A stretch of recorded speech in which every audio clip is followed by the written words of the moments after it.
अस्सलाम वालेकुम नाजरीन, आज हम बात करेंगे राखी सावंत के बारे में। राखी सावंत जो कि भारत की जानी मानी एक्टर्स है और पूरी दुनिया में जानी जाती है।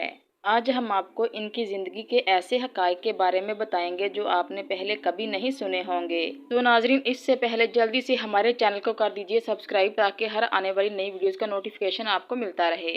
राखी सावंत को एंटरटेनमेंट क्वीन भी कहा जाता है। राखी सावंत का रियल नेम नीरू भेड़ा है और इनके दो निक नेम भी हैं, जिनमें ड्रामा क्वीन, कन्वर्सरी क्वीन भी कहा जाता है और प्रोफेशन के लिहाज से एक्टर्स, पॉलिटिशियन, डांसर हैं। राखी सावंत मुंबई के शहर महाराष्ट्र में 25 नवंबर 1978 को पैदा हुई, जिसके हिसाब से इनकी एज 42 साल है और ये एक इंडियन है और इनका घर मुंबई महाराष्ट्र में है।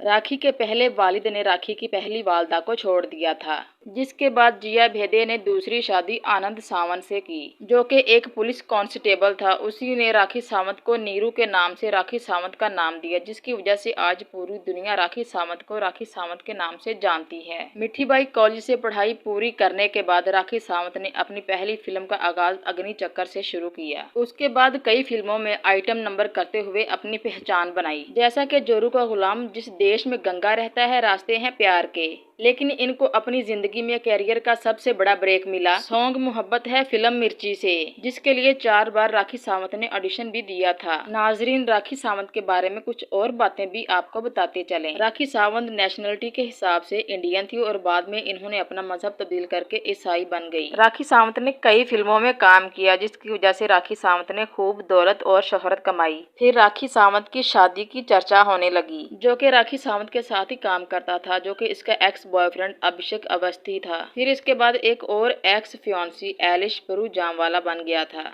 और फिर इसके बाद दीपक कलाल, यानी कि ये तीनों इनके एक्स फियांसी या बॉयफ्रेंड थे। इनमें से किसी के साथ इसकी शादी नहीं हुई थी।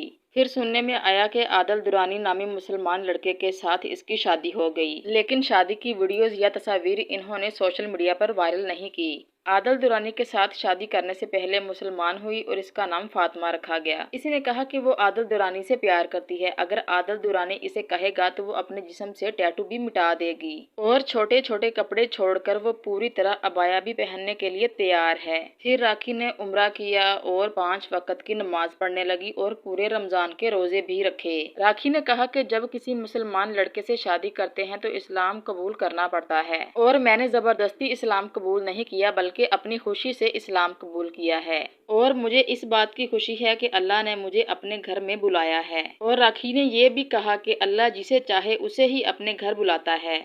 वो पाक जगह है, वहाँ कोई गैर मुस्लिम नहीं जा सकता, इसीलिए मैंने इस्लाम कबूल किया, मुसलमान ही मुसलमान से शादी की और फिर मैं उम्रा करने के लिए वहाँ गई। राखी सावंत ने बताया कि आदिल दुरानी ने उसके साथ फ्रॉड किया, धोखा किया, उसकी प्राइवेट वीडियोस और तस्वीर किसी अरबी को बेच दी और इसकी सारी दौलत जायदाद भी हड़प कर गया। मेरी जिंदगी बर्बाद की, मेरे पैसे लूट लिए, मुझे कहीं का नहीं छोड़ा। राखी सावंत ने कहा कि वो इंसान जरूर झूठा है, लेकिन इस्लाम झूठा नहीं है। इस्लाम एक सच्चा मजहब है, मुझे इस्लाम पर यकीन है। इसने कहा कि मुझे अपने रब पर पूरा यकीन है कि वो आदिल दुरानी को उसके किए की सजा जरूर देगा। नाजरीन, ये भारतीय अदाकारा जो कि शुरू से मुसलमान नहीं थी, बाद में मुसलमान हुई, इस्लाम कबूल किया, अपना नाम भी तब्दील किया, रोजे रखे, नमाजें पढ़ी। लेकिन आज के मुसलमान क्या कर रहे हैं? कई लोग ऐसे भी हैं जो कई तरह की बातें बना रहे हैं। कई लोग कहते हैं कि ये सिर्फ लोगों की तवज्जो हासिल करने के लिए और ज्यादा फेमस होने के लिए ये ड्रामा कर रही है। ऐसी बातें करना और सोचना बिल्कुल गलत बात है, क्योंकि अल्लाह ताला ही दिलों के राज खूब जानता है। नाजरीन, इसके साथ ही मुझे दीजिए इजाजत। अल्लाह हाफिज।